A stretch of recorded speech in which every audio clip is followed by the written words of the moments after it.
Thank you. I was gonna ask if we have any triple triad people here. Yeah. Is that the Final Fantasy 9 game? Yeah, it's in 9 and it's also 14. a big part of 14. Yeah. Yeah. Okay. There was also the this was a different game, but 8 had a card game. But Yeah, I forgot what it's called. Yeah. But, yeah.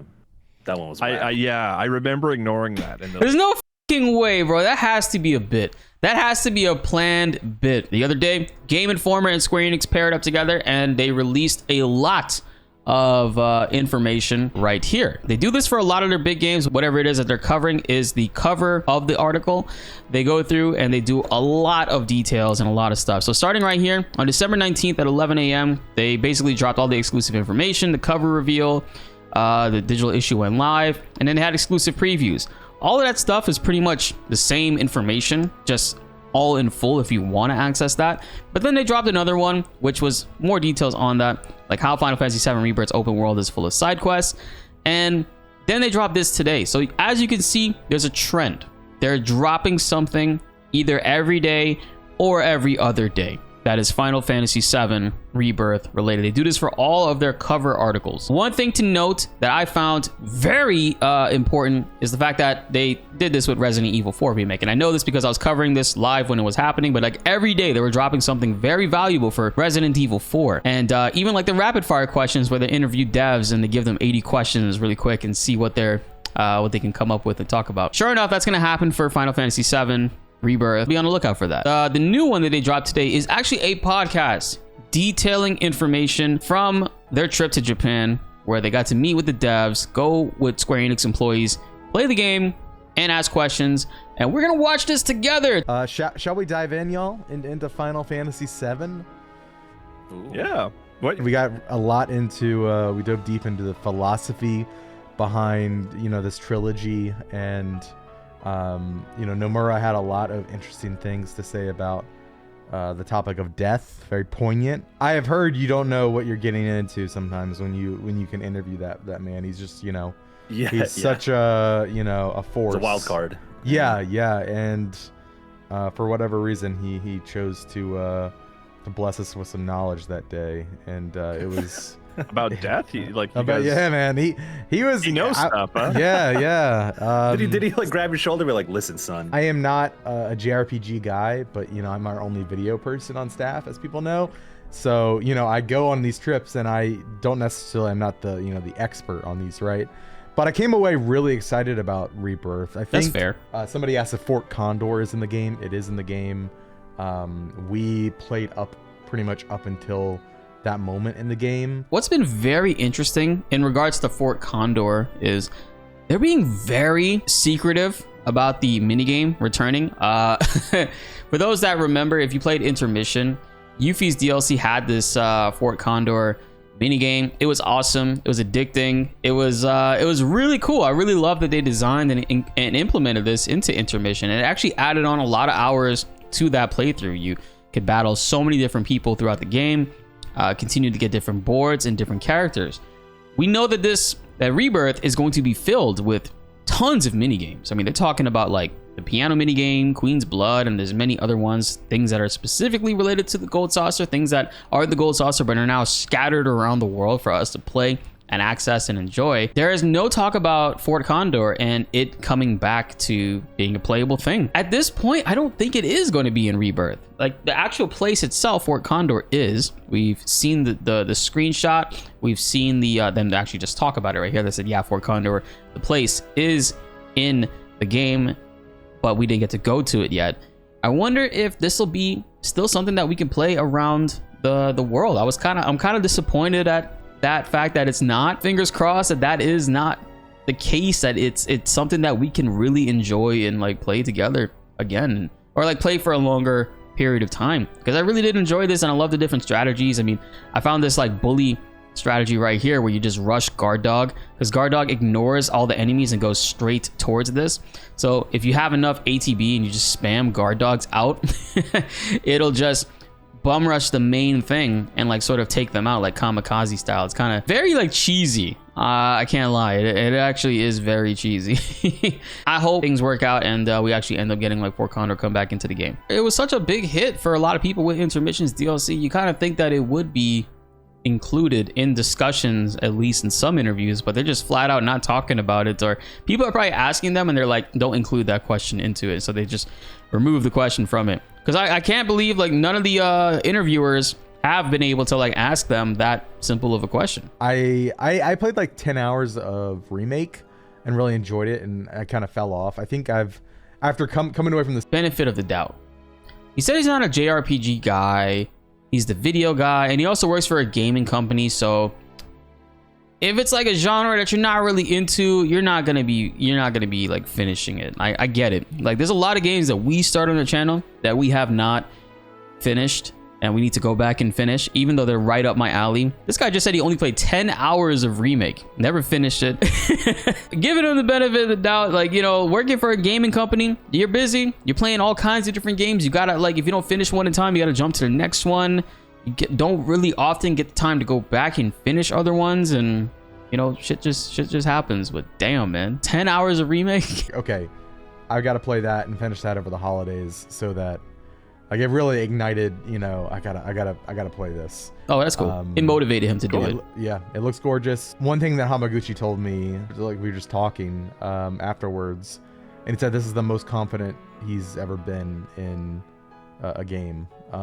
That's exciting. Oh, that's Okay. interesting. By all means, Hamaguchi deserves to feel confident, man. I mean, this guy is just, all the stuff that he's been saying from since like Remake concluded, and even like while that was being developed up till now, and then we're getting to learn more information about Rebirth and all the details of the minigame and like the open world aspect, and then we come to find out that he was actually the catalyst for it. Like Kitase, for example, didn't really see the need for it to be open world or like have the world map, and we know Hamaguchi from the previous mentions in the article was the one that kind of like was a catalyst that was pushing that along, saying no, this needs to happen, this needs to be a thing. Him and Teruki Endo and Nomura agreed with them after seeing the finalized product, and that's just a beautiful thing. And I think that for what it's worth, I mean, Yoshi P did say himself also that he was very confident with Final Fantasy 16. I think I take Hamaguchi's word for it a little bit more, because they're being very open on these specific changes and details, and they're drastically moving towards and like taking control of. For me, that makes me feel very good. That makes me feel very, very good. He says, quote, regarding titles like The Witcher 3, which has that open world role-playing type element, we did some extensive research into these types of titles and looked at it as a baseline in which Rebirth should be a type of title that can stand alongside it and have the type of content that would be satisfying to its players. We heard several people reference Witcher 3. Oh, that makes me feel so good. I love The Witcher 3. I was saying it before in our previous video that I know Witcher 3 is not a game that a lot of people can like get into now. Like it's I'm not gonna lie, like I've seen people actively try post 2020 to get into The Witcher 3 multiple times, and it's just not it for them. I don't blame them. It is what it is.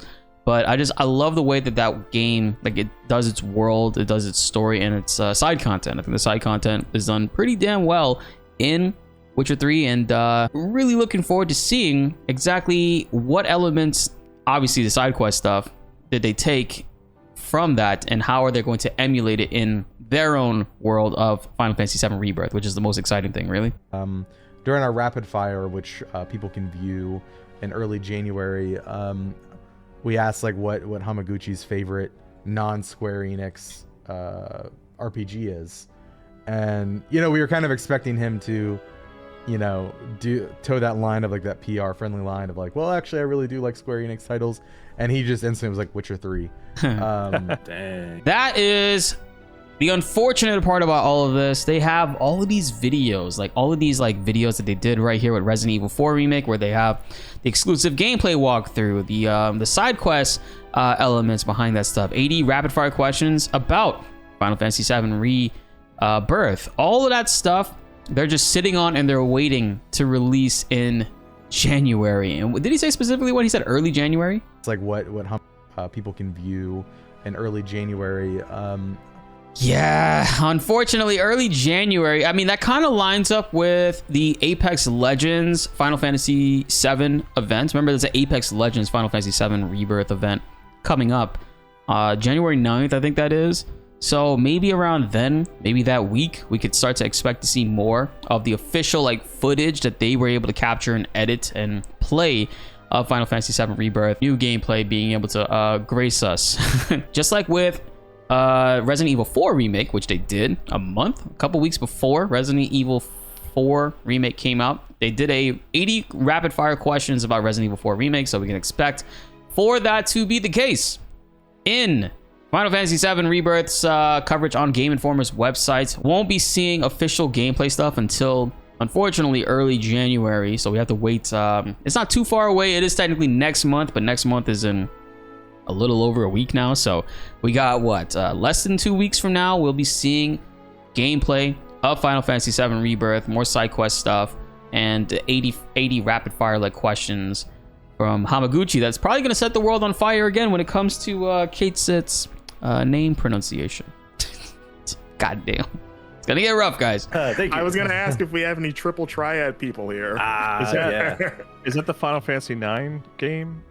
Yeah, it's in 9 and it's also 14. A big part of 14. Yeah. Okay. There was also the this was a different game, but 8 had a card game. 8, but yeah, I forgot what it's called. Yeah. That one was bad. I remember ignoring that. There's no fucking way, bro. That has to be a bit. That has to be a planned bit. Final Fantasy VIII has the best Yu-Gi-Oh! The card game, but God, it's gonna be Yu-Gi-Oh! Cloud's gonna get into a tournament. Yep. What's wrong with that? Oh no. What's wrong with that, bro? Bro, this man has, I can count 4 Dallas Cowboys like memorabilia in his office right here. The big poster here, the one right behind his head, this other one right here, and then another Cowboys thing right there. My guy, Yu-Gi-Oh! Brings you more joy since the 90s than the Dallas Cowboys. And we ended up going to, I'm trying to find her name. It's a new character. Oh man, give me 1 sec. I'm speed reading. I see her. So it's like she's. I can't find her name, but essentially kind of as like a podcast. Yeah, he really only played 10 hours of Remake. Yeah, Kyrie Irving, Uncle Drew. Pull it up. Somebody asked about Queen's Blood. I do have some footage stuff here. So this is Queen's Blood right here. You can walk up to random NPCs. This one is in Calm. It looks like there's 2 players right now in Calm in the beginning that you can walk up to and play. We saw that from the map. They're characters that are loved. And in this one, we also have a card game. So if you look right here, and if we can read what's going on here, we see there's a 2 here and a 2 there. It means that there's a level, a 2 right here on this side based off of the Levicron that's on this side, and then I don't even know what the name of this monster is, but it's also got a 2 there. I hope this isn't like Marvel Snap. Not really a big fan of how Snap's like gameplay is, but we'll watch and see right here what it plays.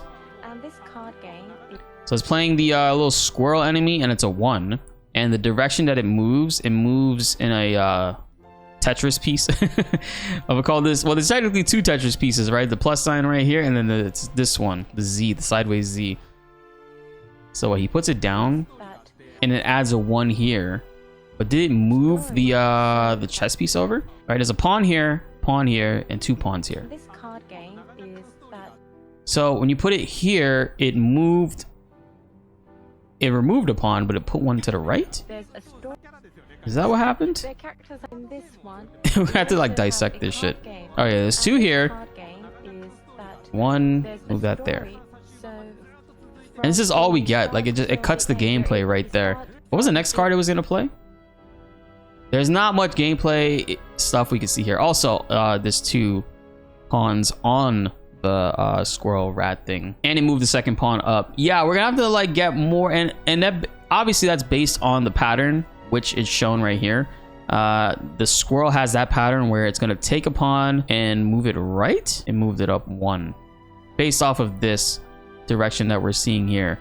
And the white is, I guess, where the field it starts to apply from. Red, we have no idea. Maybe red erases 1 backwards, or it doesn't affect anything backwards. So this way it's like better to play from the bottom. You see this one right here. If you play this one here, it would go 1, 2, 3, 4. Like it would cover all 4 spots, but it's only 1. I can't wait to play this shit, bro. It's gonna be fun. It seems like every day they're updating this site and adding new things, as you guys can see.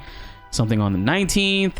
20th, and then today the 21st, which was that video we just watched. And it seems to be updating around noontime. Could be 11 a.m., which was this one. Could be 12, 1 p.m., or 2 p.m.